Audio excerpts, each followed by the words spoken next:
Commissioner doctor Asif طفیل نے محکمہ زراعت کے فیلڈ افسران کو ہدایت کی کہ درجہ حرارت میں حالیہ اضافے کے باعث گندم کی فصل کو ممکنہ نقصان سے بچانے کے لیے کسانوں کی بھرپور رہنمائی کی جائے اور ان سے مسلسل رابطہ رکھا جائے۔ انتظامیہ کسانوں کے مسائل سے آگاہ ہے اور ان مسائل کو وفاقی اور صوبائی حکومت کے سامنے بھی اٹھایا جائے گا۔ کمشنر آفس میں منعقدہ اجلاس میں محکمہ زراعت، ایریگیشن، ریونیو اور کسان تنظیموں کے نمائندوں نے شرکت کی۔ اجلاس میں بتایا گیا کہ ساہیوال ڈویژن میں گندم کی کاشت کا ہدف تقریباً مکمل ہو چکا۔ مقررہ ہدف کے 94% رقبے پر گندم کاشت کی جا چکی ہے۔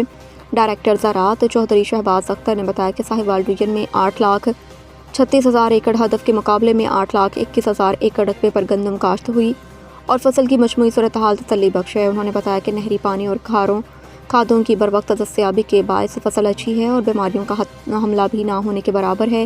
تاہم درجہ حرارت میں تیزی سے اضافہ اور بارش نہ ہونا فصل کے لیے تشویشناک ثابت ہو رہا ہے۔ اجلاس میں کپاس کی اگیتی کاشت اور کسانوں کی رہنمائی کے اقدامات پر بھی تفصیلی تبادلہ خیال کیا۔